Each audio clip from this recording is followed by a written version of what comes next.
So good morning, everybody, and welcome to day 2 of the Business Innovation Summit and our cybersecurity panel. The overarching theme for today is all about emerging and international security risk. And we have a lot to unpack. So I certainly want to talk about the evolving threat landscape. I certainly want to talk about just the ever-changing regulations that we see. I'd be remiss if we didn't talk about AI security and what that means. But I'd also like to have a really pointed conversation around how we can do better from the private sector to the public sector, just better collaboration. But I also want to talk to this panel about how we can do better at the board level and how we can help them and educate the board just around the growing trend in cyber risk. You know, when I was at breakfast this morning, I was going through my notes and reflecting on this session. And I was saying to myself, it's not too often that you get the opportunity to speak with a top thought leader in your particular industry. Well, today I have an opportunity to talk to 3 at one time. And I'm absolutely thrilled to be able to do this. So, without further ado, I'd like to bring up our first panelist. And he is probably one of the preeminent leaders in technology and cybersecurity today. He is a 4-time CEO. So you think about FireEye, McAfee, Documentum. Now the CEO of NightDragon, which is a late-stage investment and advisory firm that's focused on cyber, security, safety, and privacy. He has participated on 40, that's 40, boards of directors for organizations like Delta, Mandiant, Forescout, and many others. What I admire most about him is that he is a deeply committed public servant. He has served on 4 different presidential administrations for the National Security, Telecommunication, and Advisory Committee. So, ladies and gentlemen, without further ado, Dave DeWalt.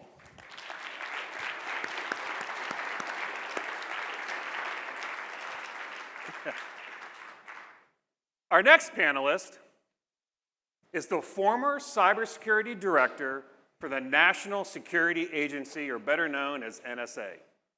He has had a distinguished career in cybersecurity, having served over 3 decades at NSA, where he spearheaded efforts to keep US assets, systems, our critical infrastructure secure. And while he was at NSA, he led the elite hacking group called TAO, which is the Tailored Access Operations. He's highly technical in the fields of cryptography and threat mitigation.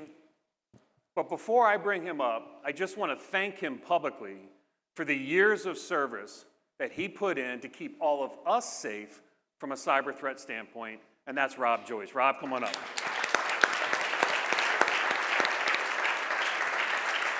All right. Thanks, Rob. Appreciate you coming up. And our final panelist is our very own global head of cyber advocacy. She works with many of our customers and our boards to help make better cyber risk and strategy and digital risk decisions. She has over 25 years of experience in the field. She's been a CEO, she's been a CISO, she's been a CRO, she's been a trust officer. And she's worked for brands like Aon, BT, Verizon. And so Kate also participates on a number of different boards herself, including the NTSC, which is the National Technology Security Coalition. And I do believe there are a number of members of the NTSC that are here, and also the president of the NTSC is also here. She's on my leadership team. She makes me better, she makes our company better, and she makes our community stronger. Ladies and gentlemen, Kate Kuehn.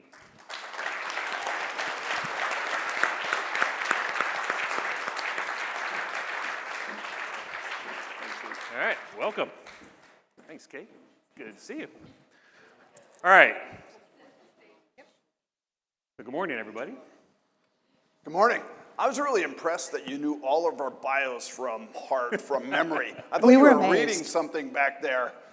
No, that's pretty it. Good. So I had 7 questions each for you, but I got the hook pretty quick. So I got 7 questions total. So we're going to do this in rapid fire form. But maybe, Rob, I'll start with you. Just, you heard it earlier today on the first panel, just around the geopolitical tensions that we have. Nation-state attacks are more prevalent than ever before. Just what are your thoughts and perspectives of how we can get better from not only the corporations and governments, and what are you saying to boards today to better prepare for what's going on? Thanks. So, Chris, I think the most important thing to recognize at the board level is there really is a tangible, legitimate nation-state threat going on out there. And the biggest entity we see is China in scope, scale, and intensity. For those of you who haven't been paying attention, China has pre-positioned on a number of U.S. critical infrastructure nodes. By pre-positioning, I mean they've hacked into and have the ability to control, disrupt, destroy things in power, energy, transportation, pipeline, communications. That's pretty heinous, right? That you've gone in with the intent to cause disruption to another nation in their critical infrastructure. So this isn't hacking for intelligence. Their intent, as briefed out by the Director of FBI, NSA, and CISA to Congress, was their pre-positioning is intended to cause societal panic. They want a button they can push in cyber that causes the American people to turn inward in the event of escalating conflict and worry here and not think about deploying or projecting force in any sort of escalation and conflict. And that, to me, that's pretty beyond the pale that somebody's talking about literally terrorism. That's the definition of societal panic. So that's the top of mind threat, but I'd go to two others. The second is kind of the hacktivist world. If you look at anytime there's escalating tensions, whether it's Russia, Ukraine, Israel, and the Palestinian tensions, you see the hacktivists rise up on both sides. And in the case of Israel-Palestine, we saw Iranian nationalist hackers go after Israeli companies, which we can say, great, that's in Israel, but they wound up taking out a metropolitan water production plant outside Pittsburgh because it had Israeli manufactured equipment.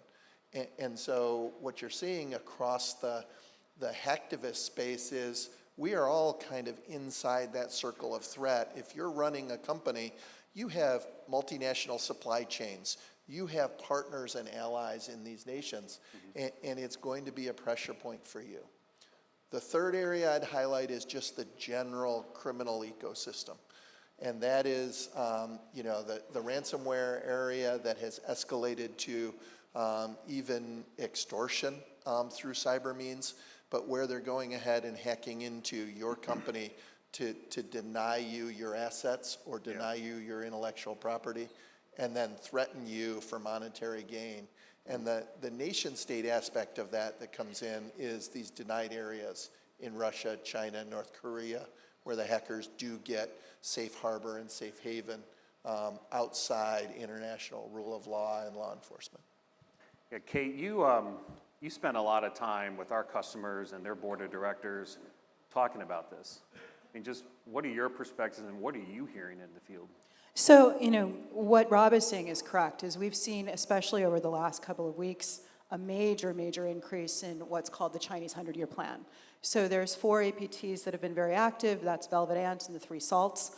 And my advice and what we're talking to boards about is to get educated.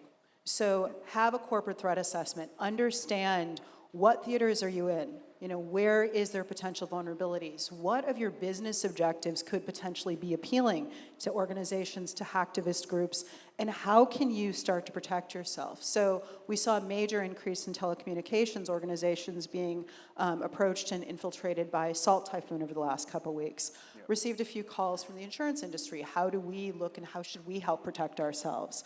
So doing things like network scanning to potentially look at, are the CVEs that are coming out from one of the APTs, is it starting to translate across critical infrastructure, those kinds of things. The other thing to remember from a board perspective, and you're dead on, Rob, is we have kind of a 3-headed monster here. We have the hacktivists, we have the criminals, and we have obviously the nation states. But still today, about 49% of all breach, every single thing from a cyber incident perspective, happens inside, whether it's mistake, misconfiguration, or malicious. So for boards, education, understanding the cyber maturity of every employee in your organization, from the janitor all the way up to CEO and founders, is critical to make sure that, not only are you protecting yourselves from the big challenges like we see with the Volts, but also the mistakes that are coming in as we think about shadow IT, shadow AI, and focusing correctly. So education, understanding, and continual having some outside expert come in to assess what should you be thinking about is what we talk about. That's a good point. Dave, I think you told me a year ago there was like 3,500 threat groups in the industry today, and it seems to be growing. Just what are your perspectives on just the nation state standpoint? Sure. I thought this was the fun panel. We gotta go back to the fun part, don't we? It's like the horror show part of the agenda today. It's been interesting to watch. I mentioned this yesterday, but I've been in this space for almost 25 years, and to watch this threat landscape change, I call it like the perfect cyber storm. And I used this analogy with you, Chris, before, which is, this set of confluences continue to occur, and every year it seems like the storm force gets stronger and stronger. In the beginning of my times when I was first running McAfee, I always used to say, like, the scariest virus was the I love you virus. You might have heard me say this. I'm like, the virus spreads around and it says, I love you. And that was it, right? And it spread from computer to computer to computer. And it was a little bit of the signs that were coming, which is Trojans and worms and viruses began to be able to be very viral. And then eventually we started to see crime come from that, and then espionage, and then warfare and terrorism. And here we are 20 years later with all of those confluences happening, with technology going faster and faster. And as technology goes faster and faster, and we don't have a lot of design into technology for security, what happens? You get more vulnerabilities. What happens when you get more vulnerabilities? You get more exploits. What happens when you get more exploits? You get more bad actors. So in my time of running Mandiant and FireEye, we would respond to thousands and thousands of incident responses. We tracked about 800 bad threat actors, which may sound like a big number, 800, which is a big number, especially where we started, which was just a handful. Just in the last 4 years post-COVID, we saw that number 400% increase, 4x increase in the number of bad actor groups that we have known TDPs for, or techniques and procedures that we can track as a fingerprint for a bad actor. And why is that? Like, remote work and environments now make it really easy for bad actors to collude together to create an attack pattern on a company. So you're now finding the internet and anonymity on the internet and all the tools, and now AI, making it really easy for more threat actors to show up and morph and be able to do things. So sorry to be a little ominous with that, but this is the environment we're in, which is this incredible group. I don't know how many of you have heard of like this group called ALF. It's this ALF 5, depending on what you want to say. It was basically a ransomware for service teenagers, literally creating and perpetrating attacks, and they were very young and very virtual. So you're seeing this kind of thing happening.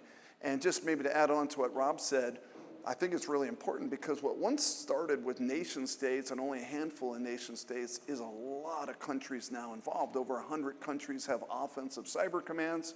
And not only do you see directly sourced attacks from the nation state, you have what you also call shell and sheltered types of attacks, where a nation state creates a proxy or a shell organization, and suddenly you see the attackers coming from what isn't necessarily a direct nation state, but some proxy for them. Or it's coming from a business that's being sheltered by that nation state, creating crime.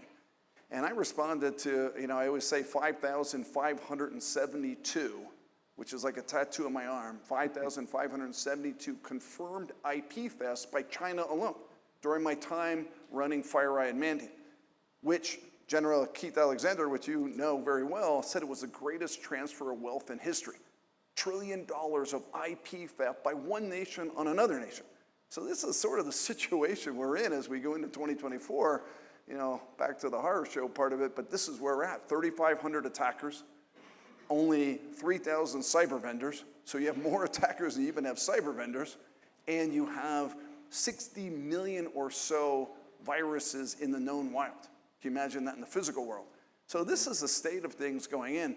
That's why I was a little inspired, not a little inspired, massively inspired by Jensen and what NVIDIA is doing, because finally there might be some hope for the defense in a way that maybe we can create autonomy and AI bots to really create a counteroffensive to what has been occurring from the attacker side. And we can get into that too, but sorry for the long diatribe. No, it's good. You want another fun question? Sure. Right. We have a new administration getting ready to start in January.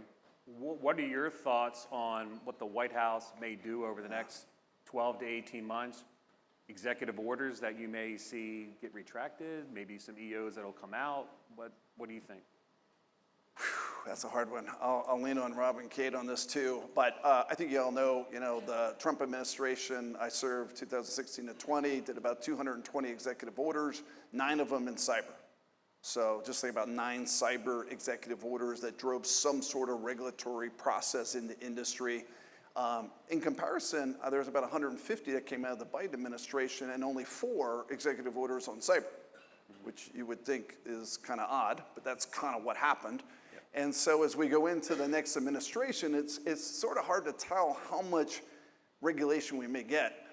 What my sense is, we made a lot of progress in the last 4 to 8 years in government, private and public coming together. Some of that regulation is really healthy, one man's view, where we really need some better guardrails around how we report incidences, how much damage might have been done around an incident, because shareholders need to know some of these things. So there's some positive, but it's like porridge, I always say. You got to get it just right. And we're hoping as we go into the forward administration, we can get it just right. And hopefully we will. We'll see. Rob, I know you're really close to this as well. We were talking about it last night at dinner as well. What do you expect to see out of this next administration? Yeah, so I do think you'll see a lot of focus on the China problem as well as the criminal ransomware problem. And there's a lot of levers in that, but the thing to realize in the cyber world is, cyber responses to cyber are not sufficient. It's going to have to be all elements of American power. It'll be diplomatic, law enforcement, cyber, but also a big amount of, let's figure out how we partner with industry, because industry has the insights and the ability in this space to shape and direct a lot of the technology and the services that matter. And one of the areas we're definitely going to see is certainly in the AI regulation space. You're going to watch the EU push for data localization and the privacy components, and America, which is ahead and on top in the race to develop and advance AI, is going to be pushing, especially I think with the Trump White House, the unleashing of some of the regulations to allow America to continue to push forward and maintain that lead. So those will be the interesting spots. And then finally, one area that I expect they'll focus in on is Chinese technologies into the US. You've all heard about Huawei and TikTok and other threats where China has a disproportionate influence. The one that's starting to grow in awareness is the TP-Link company, which is now a leading share for consumer Wi-Fi devices. And right now, they have the dominant monopoly in consumer Wi-Fi devices in the US, selling below costs. And those Wi-Fi devices are being used in an extraordinary number of botnets that are the last stop to attacking the businesses in the US. And so I think you'll see some treasury and commerce action in that world as well. And Kate, you spend a lot of time with the NTSC. You're on the board there. You spend a lot of time with the Business Roundtable and down in Washington, and obviously your connections with the White House. What are you hearing? So there's a couple things. I mean, even with an administration change, the good news is cyber and AI are bipartisan, bicameral issues. There's a lot of collaboration going on, irregardless of the side you're on. There's really kind of three main focus areas. So one is innovation. How do we not hamper? Because Jensen said it best yesterday, we have to go faster than the adversaries. So putting in good regulation, good legislation is going to be critical for that. The second is education and consumer data privacy, AI consumer. So this year there was the attempt of a Consumer Data Privacy Act in Washington. The problem that's frustrating is now 20 states have their own iterations of it, and the necessity for a national standard is known.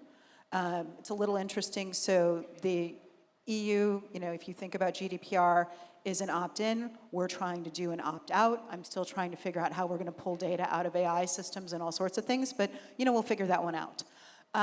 The AI bill that was just introduced by Senator Mark Kelly as far as education consumer, that's another big focus.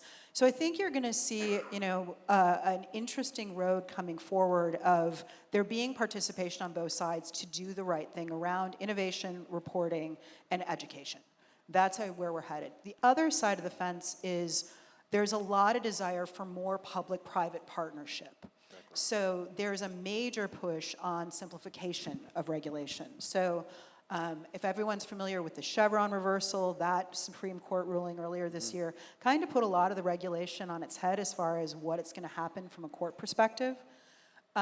There's a lot of distrust right now, and especially thinking about from a board perspective, and Washington's very concerned of there's a different set of standards for cyber insurance than there is for regulation. And when you have a breach, when you have things go wrong, is your insurance going to stand? So little call to action, and then we'll go to the next question, is I was on the phone yesterday with a congressional committee that actually is releasing today a federal survey on response and reporting.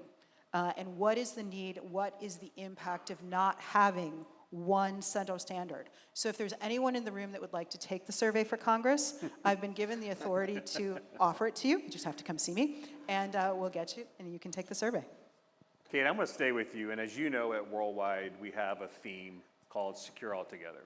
And simply to the audience, what that means is if we have any chance of defending ourselves against a growing and difficult adversary, we need to come together, not only as a company, but our partners that are in the room and all of our customers to have better collaboration to build stronger security communities. And so back to your point you just made is how can we get better internationally? What can the US government do just to have collaboration with the international regulators? And is there any particular global standard that we can all adhere to and enforce? I mean, what are your thoughts? Yeah, so the idea of a global standard is something that is really being discussed a lot right now. There's some cultural issues around it. There's some questions about how it would come together. And if you look at even in 2024, we had the Singaporean OT Act. We had two major acts come out of the EU. We have DORA coming into offense. We had the national strategy here in the US. And they're all a little different. And so I was interested at the World Economic Forum last year. They did a poll of all the executives. Would you want a single standard? Is there something that we can agree on? And 60% said, yes, we should be doing something globally. We believe it would make it safer. But 91% said it has to be simpler. So in looking and talking from an international collaboration standpoint, I spent a lot of time in the UK, work with EU, that kind of thing. There's a lot of question about, again, public-private. The insurance industry has become a bit of a standard on this as far as the idea of a cyber baseline. So the carriers and the brokers have basically the same set of, if you think about eggs in a carton. You have 12, 15 eggs, 18 eggs, depending on grocery store, and it's the different basic levels of cyber hygiene. They all agree on those standards. They may report them to you differently. If anyone's been through a cyber insurance application, it can be kind of like a root canal. It's not super fun, but it's still the same basic eggs. So the question is, from an international standpoint, can we create something that allows us to have one single cyber baseline? And then dependent on the industry, you add on your FDA requirements, your FTC, things that are important to your industry. But as we think about what Rob's talking about from the Volts and what we're seeing in China, maintaining a minimum level of cyber maturity, especially in critical national infrastructure. And the scary stat, and Dave, I think I heard this from you, is that 80% of all critical national infrastructure organizations are sitting about 80% in middle market or just a little bit above. They don't have the resources. We have to give them a baseline, or we're going to continue to be massively vulnerable. Dave, I want to go right to you, because I mean, you and I were just talking before the session this morning just about your viewpoints on international, all the various countries. Is it even possible? Can we do this? Yeah, this is a challenging thing, right? Every country has its own views on how we can address the cyber problems. Each one has its own agendas, privacy issues versus cyber issues, which it's almost like a tug of war, right? You know, how to protect in cyber and how to protect in privacy, right? It's this tension that's between them. And if you look around the world with the privacy laws, it's very, very challenging. In fact, I have so much empathy for all the chief security officers in the room, because not only are they fighting all of the threats coming in every day, you have hundreds of regulations if you're running a global company as well. Mm-hmm. So you have every country with different regulations. So to Kate's point, do we need simple? Absolutely. Do we need standards? Absolutely. Because it's making the job of these IT professionals so hard. And then one area that I thought, Rob, you were going to hit on too, not only is the new administration potentially focused on China and some of the ransomware, but one of the problems we're really facing now is a lot of what I think of as vendor resiliency problems, right? So if you think one area that is not regulated at all, it's the high-tech area for the most part. And, you know, post-CrowdStrike, I think we're all sort of stepping back and re-looking at resiliency from a different way. Operational resiliency is one thing, but how do we get better vendor resiliency? And, you know, we've got to impose some sort of understanding to the high-tech community that you can do just as much damage as a threat if you don't have resiliency built into your architectures as well.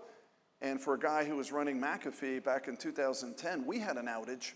It was called 5958. I always remember numbers like that. But it was a faulty DAT that was released. We wiped out 1,672 companies in 16 minutes.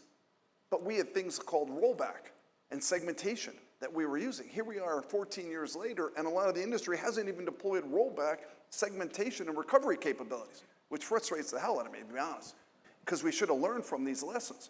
And we've had outages after outages in the Fortune 500 coming from high tech. So how do we not only create cyber resiliency, but also IT resiliency from the product side so that we all design in scalability, recovery, and capabilities to be safer together as well. So it's not just security in my mind, it's safety as well from high tech.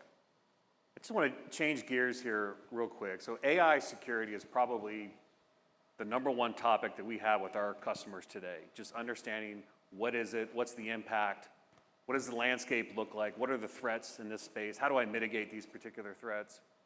Rob, one of your strengths is threat mitigation. Like, what are you seeing around AI-enabled security? What are the trends that you're seeing in this space, and what do our customers need to be concerned about?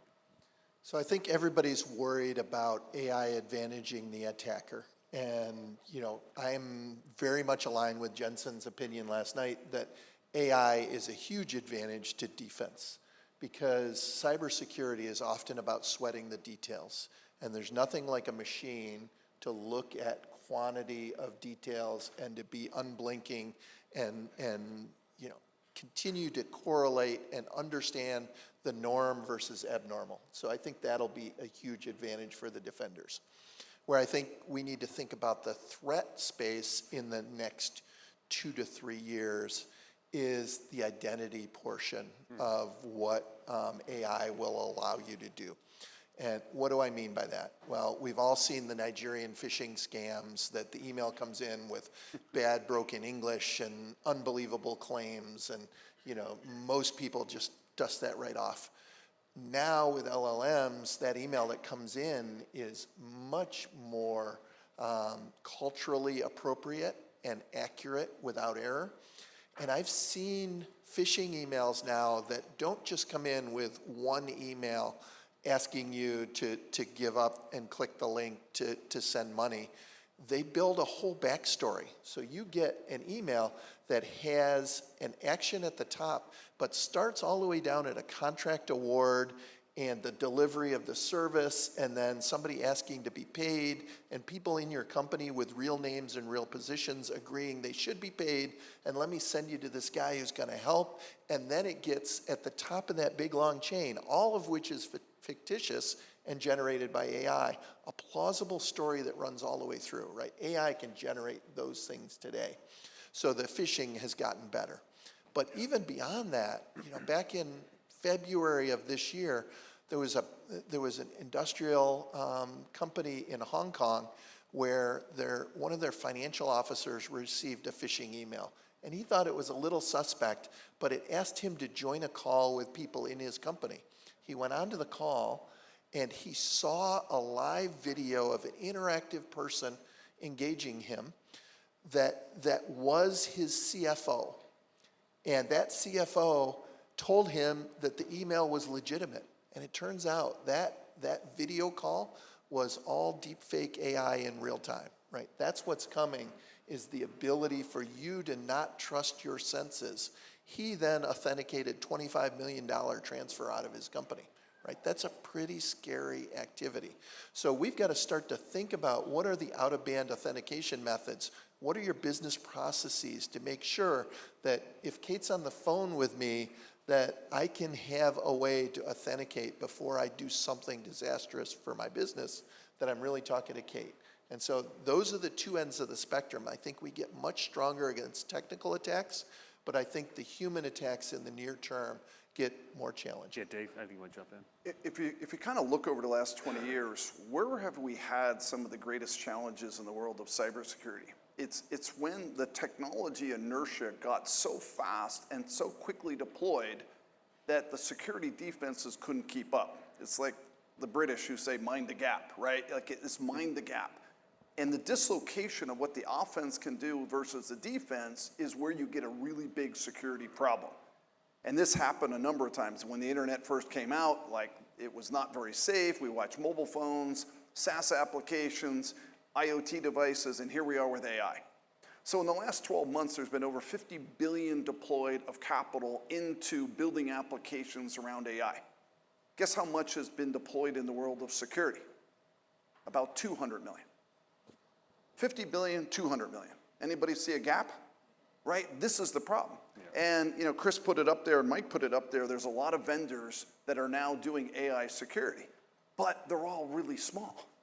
And they're all doing some really cool things. But the advancement, as Jensen said, last 4 years, 100 billion going into training AI, and in the next 4 years, $1 trillion. We have a catch-up problem. We have a serious dislocation of what security controls we can put in from the defense versus what the offense can do. So that gap is a little what keeps me concerned. Yeah. Now, the promise of this gets really interesting, and this is what Rob was alluding to. When we start to see what autonomy can create for those critical infrastructure who can't afford a CISO or can't afford, this is really powerful. Because autonomy, what once was like, you always know Patch Tuesday, right? People always say in cybersecurity, Patch Tuesday, it leads to Pen Test Wednesday.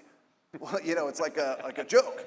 But now when you have 1,000 IT vendors and you're getting thousands of patches and you have to respond to thousands of threats, autonomy starts to help this, right? Self-healing, automated pen testing. If I could dynamically pen test and penetration test my attack surface continuously all day long, and oh, by the way, I find a vulnerability, and then I can leave a little sensor behind, a little token behind, I can start to self-heal my networks. If I can start to self-heal my networks, I can stay ahead of the bad guys. And this becomes really interesting and promising, because now the world of AI lets me understand that attack surface, let me understand the vulnerabilities, let me understand the exploits in real time all the time, which is a super lag in the world we're at today. So this AI is very exciting. Last thing I'll say that Rob pointed out, phishing, phishing, phishing. It was like Kevin Mitchell saying, what's phishing, is boring. But the other one is misinformation. If you came out of the World Economic Forum this past year, what was the #1 risk they came up with? Misinformation, disinformation brought on from AI. And this is something that is really difficult to solve. How do you know what's real versus not real? How do you know who created it? How do you authenticate that information like you would an identity? What can we start to do to put controls around that? because this can be a big problem, because suddenly you could say, hey, there was a disaster or something occurred and it could be a fake, and the markets will respond or companies will have to respond. And so this problem of AI on the misinformation is a real problem too. Yeah, I think we're evaluating right now 90 different AI security vendors, so it's a lot. I go back to the theme of the overall panel here, emerging international security risks. There's a lot being thrown at risk executives today, Kate, and at boards. What's your advice? How do they better prepare, just with all the different various regulations that are occurring internationally? What are you sharing with boards today? So I think you bring a good point. There is a lot being thrown at, and you have not only the regulatory perspective, you have the emerging AI perspective. You know, you were just talking about misinformation. I just saw a terrifying stat that 50% of all social media at this point is not a human, it's a machine or a misinformation campaign. So how do you start there? So it's creating a friction with the boards, and this is my advice to boards, is when I talk to risk executives, I don't use the term CISO much anymore, and the reason is because the role's gotten so big, is you're starting to see it kind of divide in large organizations. You have the regulatory, you have the technical, then you have the customer trust aspect. So when you talk to risk executives, their comment to me is, Kate, I don't know if I'm presenting the right information to the board. How do I know I'm giving them the right information? On the other side of the fence, when I'm at groups like Digital Director Network or the National Association of Corporate Directors, and I give a talk on digital risk, the first thing that happens is I have a line out the door of how do I trust my CISO? How do I trust my risk executive? How do I know if they're good? So we have to get better at collaboration. So the first advice I have is ensure that your risk executives know your business objectives. What are the critical things you're trying to accomplish this year? Don't look at a heat map, what's your risk, this and that. Tell them what the business objectives are, because that's what you should be building your security models around. Yes, you have to do the things that are zone of routine, making sure we have firewalls. It's not the thing, it's not a doggy door, I promise. Or that you have your SASE and all the acronyms that make me sound like the Snoopy teacher, the wah, wah, wah, wah, wah. But are you protecting the business? Right. The second piece is to remember that we are in a new world of digital risk. We talked about it, Jensen said it yesterday too. We have a revolution going on. Every aspect a board looks at has a technical component now. There is technology behind it. Cyber, by definition, is nothing more than a computer or computer transmission. So there is now a cybersecurity component to every aspect a board looks at. And congrats, there's now AI coming on top of it. So we need to look at it from that perspective. Understand your reputational risk, operational, financial, health and human capital, even legal. And ensure that your risk executives have the right external partners, do at least 2 external audits or have 2 external folks come in to talk with you about digital risk a year. And ensure that you're helping at least 2-3 times a year of doing things like a deepfake tabletop. Does your board really understand deepfake? Do you understand geopolitical? Have you done a corp threat assessment? Right. Just educate a little bit differently. Dave, I think you said, I think it was to me last year, that we're in the golden age of cyber innovation. So let's take a step forward. Let's go beyond AI. What's next? What about quantum, biohacking, smart cities? Like, what do you think is the next big threat in cyber beyond AI? Oh boy, how long do we have for this? We got about 4 minutes. So think about it this way. This is how I think about it. When you think about the history of mankind and all its conflicts, where did mankind have conflicts? On land, oceans, air, space, cyber, right? Almost in that order, right? Now you think about what's going forward, cyber is becoming ubiquitous to all the other domains. So we have to start to think differently as we protect ourselves, because suddenly air, oceans, land, space becomes integrated to this cyber problem. So cyber meets AI, we've been talking about that. Cyber meets quantum. Wow, suddenly cryptography from ground to satellite becomes an interesting problem. Mm-hmm. Wait, there's a thing on oceans now. There's electronic warfare beginning to meet the cyber problem as well. So I called it future fusion for a number of years, where we'd start to fuse these domains together and cyber would become an important part of all the other domains. And this is where we're seeing the hacking. We watch this in Russia and Ukraine. What was the first things that were targeted? Some of the satellite infrastructure, GPS spoofing, poisoning, timing issues are all becoming everyday problems that we have now. And we're starting to see that this world of future fusion is kind of fusion now. And this is where we got to be mindful. The CISO's job isn't going to be just a digital infrastructure to protect. We got to start to think about all the things that they have to protect: physical, supply chains, their crypto platforms, all kinds of areas that are really growing. And that's why I called it the golden age sometimes, because the cyber TAM, or total addressable market, just went like this, because the attack surface just went like that as well, creating opportunities for new vendors, but also threats and risks that are occurring too. I know we're coming up on time. Maybe just some closing remarks. Rob, I'll start with you. Just your perspectives and insights and advice you have for our group. Yeah, so at times, and we're the happy panel up here, at times this can feel overwhelming, right? The threat, why should I even bother? The reality is that the majority of the attacks can be stopped by doing the basics, doing the fundamentals, and people know what the fundamentals are, right? But tech debt creeps up on you. And when you're a company that's been in business maybe years or decades, you have some old things that are vulnerable.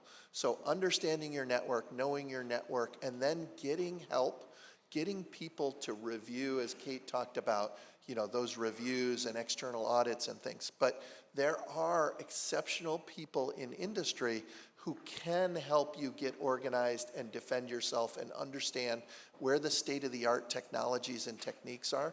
Right, WWT does a great job in that, in being vendor agnostic, bringing in all the best in breeds and understanding, looking at the horizon at what's coming. You need that because this environment is moving so fast, whether it's AI or quantum or the basic compute, it is ever changing. So the attention to detail is important. And then for the executives here, the board leaders here, the time to invest in your cybersecurity is not after the breach. Right? The checkbooks open up after you've had a business impact from a breach. And usually it's so much more costly to address it then, instead of asking your CISO and your risk executives, no, really, what do you need? What should we be doing? And putting that investment up front, because an ounce of prevention is really worth a pound of cure in cyber. Big fan of the fundamentals. Kate, any closing remarks from you? I'm still getting over Dave's horror show comment. I have 3 loves in my life: my husband, my 5 kids, cybersecurity. What I would say is this, is I'm actually really excited about the innovation that we're going to see with AI coming in, with where we're headed from a digital risk, digital world perspective. It's going to be a little help from our friends. Like Rob just said, trust your partners, build an ecosystem, understand how technology impacts your business, and from there you can derive the risk and the reward and the opportunity. And I think it's going to be a bright future, not a horror show, my friend. Can I say the last comment too? You got it. Oh, I'm really shy. Sorry, Jim. They're giving me the hook back there. First thing I want to do is just acknowledge Worldwide Technologies, WWT. I got to get the branding right here. Listen, watching WWT embrace cyber and AI and all the threat landscape's been inspiring, honestly. Watching your ATC, Chris, the work you're doing, Kate, the work you're doing, I've watched a lot of vendors. Thank you for all your leadership. The last thing I'll say is, listen, it takes a village, this game, right? Cyber, like all of us working together. And we were talking about, hey, we don't have standards, but when the crowd intelligence is powerful, it really works. And like we as a group have to come together. How do we share intelligence? How do we share best practices? How do we share kind of risk management? And the better the crowd is, the better we're all going to be, especially in the age of AI. So, my plea here is like, how do we continue to create these collaborative forums to work together? How do we then take that away from an event and continue it? And the more we do this, the better we're going to be. So the future is going to be hard from a threat point of view, but when we work together, it'll be better. Awesome. Well, thank you all very much. I appreciate your time, and thank you. Great job. Great job.